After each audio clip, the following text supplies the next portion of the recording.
శ్రీమాత్రే నమః. రామనామ మహిమను వింటే తీరని కష్టాలు తీరతాయి.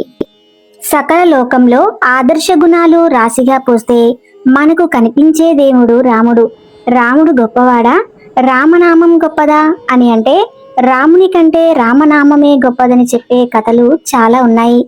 లంకా నగరంపై దండెత్తేందుకు రాళ్లతో సముద్రంపై వానసేన వారధిని నిర్మిస్తూ ఉంది.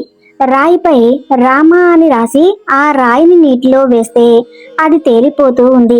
ఇదంతా చూస్తూ ఉన్న రాముడికి నా పేరు రాసిన రాయి పేరుతో ఉంది కదా, నేనే రాయి వేస్తే అనే ఆలోచన కలిగింది. దాంతో శ్రీరాముడు ఒక రాయిని తీసి సముద్రంలోకి విసురుతాడు. ఆ రాయి సముద్రంలో మునిగిపోయింది. అది చూసిన రాముడు ఆశ్చర్యానికి లోనై పక్కనే ఉన్న హనుమంతునికి ఈ విషయాన్ని చెప్పి ఎందుకిలా జరిగిందని ప్రశ్నించాడు. అందుకు రామ అనే నామం రాసిన రాళ్లే పైకి తేలుతాయి. మీరు వేసిన రాయి పైన రామనామం లేదు కదా, అందుకే మునిగిపోయింది అని హనుమంతుడు సమాధానం చెప్పాడు.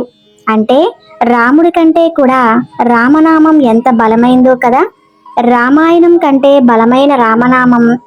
రావణాసురుని చంపిన తర్వాత అయోధ్యానగరం చేరుకున్న శ్రీరాముడు పట్టాభిషేకం చేసుకుని రాజ్య పరిపాలన చేపట్టాక అయోధ్యానగరంలో రామసభ కొలువుదీరి ఉన్న సమయంలో ఒకరోజు విశ్వామిత్ర మహర్షి సభకు వచ్చాడు.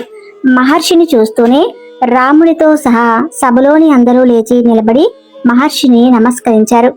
కానీ ఆంజనేయుడు రామనామ జపంలో మునిగి ఉండటం వల్ల విశ్వామిత్రుడు రాకను గమనించక నిలబడలేదు, నమస్కరించలేదు. దీనిని ధిక్కారంగా భావించిన విశ్వామిత్రుడు కోపంతో, రామ, మీ సేవకుడు నన్ను అవమానించాడు, నీవు అతడిని శిక్షించు అని రాముడిని ఆదేశించాడు. విశ్వామిత్రుడు మాటలు జవదాటలేని శ్రీరాముడు హనుమంతుడిని శిక్షించేందుకు సిద్ధమయ్యాడు. ఈ విషయం తెలిసిన హనుమంతుడు నారద మహర్షి సలహా మేరకు రామనామాన్ని జపించడం మొదలుపెట్టాడు. ఈ సమయంలోనే విశ్వామిత్రుడి ఆజ్ఞ మేరకు శ్రీరాముడు హనుమంతుడిపై బాణాల వర్షం కురిపించసాగాడు. రామనామ జపంలో నిమగ్నమైన ఆంజనేయుడిని రామబాణాలు ఏమీ చేయలేకపోయాయి. అలసిపోయిన శ్రీరాముడు పట్టుదల అధికంగా కాగా చివరకు బ్రహ్మాస్త్రం ప్రయోగించేందుకు సిద్ధమయ్యాడు. ఈలోగా నారద మహర్షి అక్కడకు చేరుకుని, మహర్షి, హనుమంతుడు మీ రాకను రామనామం జపం వల్ల గమనించక నమస్కరించినంత మాత్రమున మీరు మరణదండన విధించమనాలా? రామనామ జపం హనుమంతుడిని రామబాణాల నుంచి రక్షిస్తూ ఉంది. ఇప్పటికైనా మీ ఆవేశాన్ని, కోపాన్ని తగ్గించుకొని మీ ఆమోదాన్ని ఉపసంహరించండి అని విశ్వామిత్రుడితో చెప్పాడు.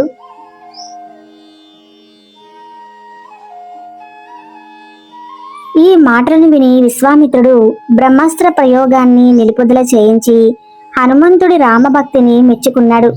దీనిని బట్టి రామబాణం కంటే కూడా రామనామం గొప్పదని అర్థమయ్యింది. యుగ యుగాలకు సర్వలోకాలను తరింపచేసిన మహిమాన్వితమైన నామం రామనామం. రామతత్వో అధికం నామమితి మాన్యః మహీవయం త్వయైకతోతారి తయోధ్యనామ్ముతు భువనతయం అని స్వయంగా రామభక్తుడైన హనుమంతుడు పేర్కొన్నాడు. అంటే శ్రీరాముడి చేత అయోధ్య తరింపబడింది, రామనామం చేత 3 లోకాలు తరించాయని అర్థం. ఓం నమో నారాయణ అనే అష్టాక్షరి మంత్రంలోని రా అనే 5వ అక్షరం, ఓం నమ శివాయ అనే పంచాక్షరి మంత్రంలోని మా అనే 2వ అక్షరం కలిస్తే రామ అనే నామం అయింది. అంటే హరిహర తత్వాలు రెండిటిని ఇముడ్చుకున్న నామం రామనామం. రామ అనే పదాన్ని గమనిస్తే రా, ఆ, మా లు కలిస్తే రామ అవుతుంది. రా అంటే అగ్ని, ఆ అంటే సూర్యుడు, మా అంటే చంద్రుడు అని అర్థం. అంటే రామ అనే పదంలో విశ్వాసానికి మూలమైన 3 శక్తులు ఉన్నాయని చెప్పబడుతూ ఉంది. అంతేకాకుండా రామ అనే నామంలోని రా అక్షరం పలికేటప్పుడు నోరు తెరుచుకుని మనలోని పాపాలన్నీ బయటకు వచ్చి అగ్నిజ్వాలలో పడి దహించుకుపోతాయని, మా అనే అక్షరం పలికేటప్పుడు నోరు మూసుకొని బయట పాపాలని మనలోనికి ప్రవేశించవని చెప్పబడుతుంది. అందువల్ల త్రిమూర్తులలో లయకారుడైన పరమశివుడు శ్రీరామ రామ రామేతి రమే రామే మనోరమే సహస్రనామ తత్తుల్యం రామనామ వరానమే అని పేర్కొన్నారు. రామ రామ రామ అని 3 సార్లు నామం జపిస్తే శ్రీ మహావిష్ణు సహస్రనామం చేసినంత ఫలం లభిస్తుందట. అటువంటి మహిమాన్వితమైన రామనామ గొప్పతనాన్ని చాటే నిదర్శనాలు ఎన్నో మనకు పురాణాల్లో కనిపిస్తున్నాయి. శనిబాధలు చేరనివ్వని రామనామం. పూర్వం ఒకసారి శనీశ్వరుడు ఎలాగైనా హనుమంతుడిని ఆవహించి కష్టాల పాలు చేయాలని భావించి హనుమంతుడి వద్దకు చేరుకున్నాడు. ఆ సమయంలో హనుమంతుడు రామనామాన్ని జపిస్తూ ఉన్నాడు. హనుమంతుడిని సమీపించి శనీశ్వరుడు తన మనసులోని కోరికను చెప్పగా, నేను ప్రస్తుతం రామనామ జపంలో మునిగి ఉన్నాను. రామనామం జపం ముగిసిన తర్వాత నీవు నన్ను ఆవహించు అని సమాధానం ఇచ్చాడు హనుమంతుడు. అందుకు అంగీకరించిన శనీశ్వరుడు నిరీక్షించసాగాడు. రామనామ జపాన్ని హనుమంతుడు ఎప్పుడు ముగిస్తాడా అని శనిదేవుడు ఆతృతగా ఎదురు చూస్తున్నాడు. గుండెల నిండుగా సీతారాములనే నింపుకున్న హనుమంతుడు రామనామం ఆపేదన్నడు. చివరకు నిరీక్షించి విసుగు చెందిన శనిదేవుడు రామనామం జపించే వారి దరిచేరడం కష్టమని తెలుసుకుని వెనక్కి వెళ్ళిపోయాడు. అంటే శనీశ్వరుడి దరిచేరనీయని శక్తివంతమైన నామం కాబట్టి రామనామాన్ని జపించే వారి శని బాధలతో పాటు ఎటువంటి గ్రహ బాధలు ఉండవని చెప్పబడుతుంది.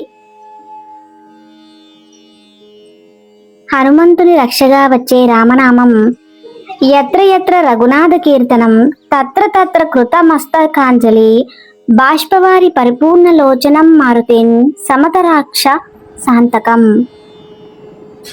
అంటే ఎక్కడ రామనామం వినిపిస్తూ ఉంటుందో అక్కడ కళ్ళు నిండా ఆనంద బాష్పాలు నింపుకొని తల వంచి నమస్కరిస్తూ నిలబడి ఉంటారట. రాక్షసులను దోమలలాగా నలిపి నశింపచేసే రామభక్తుడైన హనుమంతుడు. దీనిని బట్టి రామనామాన్ని జపించడం వల్ల హనుమంతుడు ఎప్పుడూ పక్కనే ఉంటాడు, మనలను రక్షిస్తూ ఉంటాడు. అనగా రామనామం జపం కేవలం రాముడి కృపనే కాకుండా హనుమంతుడి కృపను కూడా ప్రసాదింపచేస్తుంది. చూశారు కదండి రామనామ మహిమ. రామనామం మహిమ విన్నవారు తప్పకుండా ఈ వీడియోని లైక్ చేసి జై శ్రీరామ్ అని చిన్న కామెంట్ చేయండి.